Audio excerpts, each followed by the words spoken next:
आज पहली बार मैंने अपना वेट चेक नहीं किया। वजह सुनकर आप भी हैरान हो जाएंगे कि अब डिजिटल फ्रॉड का एक और नया तरीका आ गया है।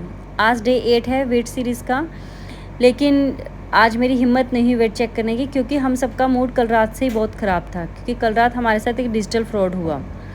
ये फ्रॉड मैं आप लोगों को भी बताना चाहती हूँ, ताकि आप लोगों में से किसी के साथ ना हो और आप लोग भी अवेयर हो सकें।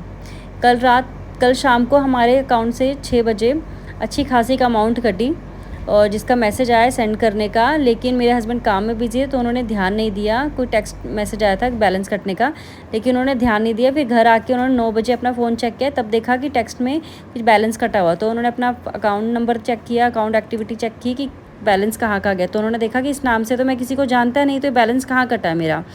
तो सबसे पहले हमने साइबर क्राइम सेल में फ़ोन किया 1930 पे। वहाँ उन्होंने हमारी कंप्लेंट नोट कर ली और उन्होंने कहा कि आपको वहाँ पे विज़िट करना पड़ेगा साइबर क्राइम सेल जाके, और वहाँ अपनी कंप्लेंट एफआईआर नोट करवानी पड़ेगी। तो हमने कहा ठीक है, कल सुबह जाके करवा लेंगे, क्योंकि हमारा अकाउंट कोटक में था। तो कोटक की सर्विसेज भी, कस्टमर केयर सर्विस 8 से 8 होती है, तो वो भी बंद हो चुका था। हमने कहा सुबह जाके हम कर लेंगे। और मेरे हस्बैंड का फ़ोन हैंग ही था, तब से भी रात भर भी हैंग था। तो उन्होंने फ़ोन स्विच ऑफ कर दिया था और फ़ोन में कोई एक्टिविटी नहीं हो रही थी, जीपे वगैरह गूगल पे कुछ भी नहीं हो रहा था उसमें। तो ये दिक्कत आ रही थी। तो सुबह हमने आज सुबह 21 जुलाई को फ़ोन किया हेल्पलाइन नंबर पे कोटक के। तो उन्होंने हमारा जो नेट बैंकिंग वगैरह सब कुछ बंद कर दिया पीछे से, कि कोई आगे से कोई पैसा ना निकाल सके। तो उसके लिए हमने उन्होंने सर्विसेज बंद कर दी। तो उसके बाद हमने आगे जाके 1930 पे दोबारा सुबह कॉल की अपनी कंप्लेंट का स्टेटस पूछने के लिए। तो उन्होंने कहा कि ये जो बैलेंस है ये कट चुका है, और ये बैलेंस जिस अकाउंट में गया है उस अकाउंट में पैसा नहीं है। क्योंकि हमारा वहाँ पे एक नोन फ्रेंड है, तो उसने बताया कि ये आपका पैसा आगे क्रिप्टो में ट्रांसफ़र कर दिया गया है, और उस पैसे क्रिप्टो का क्योंकि हम ट्रेस नहीं कर सकते, तो उस पैसे का कोई नामो निशान नहीं है।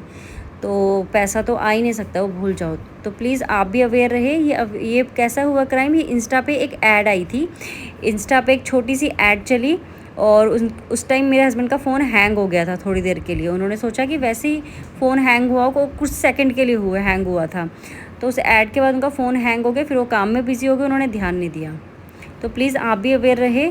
आपके अकाउंट में जिसमें इंस्टा वगैरह है, आप उसको में बैंकिंग वगैरह ना रखें, और एंड्रॉयड में स्पेशली ये ध्यान दीजिएगा। तो सुबह मैंने सबसे पहले पानी पिया, उसके बाद रात को मैंने कुछ नहीं भिगोया था, चने ना बादाम ना किशमिश। तो मैंने वैसे ही सुबह 4 किशमिश खा लिए। फिर मैंने की ब्रेकफास्ट की तैयारी। ब्रेकफास्ट में एक जो है मौसम्मी पड़ी थी, तो मैंने मौसम्मी खाई सुबह। और मौसम्मी खाने के कुछ देर के बाद ही मुझे भूख लग गई थी, तो मैंने फिर एक बनाना खाया। बनाना खाने के बाद आपको अपना पानी का इंटेक भी पूरा रखना चाहिए। मैं दिन में 2.5 से 3 लीटर हो जाता है कि मैं इतना पानी पी लेती हूँ। कभी 3 लीटर से ज़्यादा भी हो जाता है, और नींबू पानी वगैरह लस्सी भी पीती रहती हूँ। तो आप भी प्लीज़ अपना पानी का इंटेक पूरा रखिए।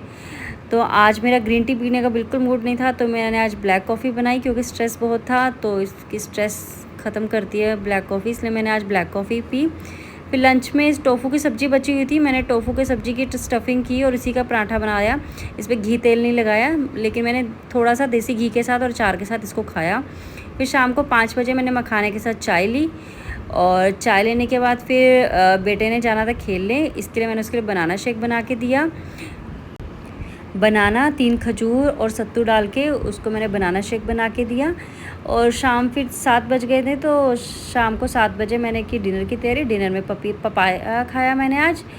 तो यही था मेरा आज का ब्लॉग। मिलते हैं कल की सीरीज़ में, और प्लीज़ अवेयर रहे कि ऐसा फ्रॉड आपके साथ ना हो। प्लीज़ ध्यान रखिए। Okay, bye.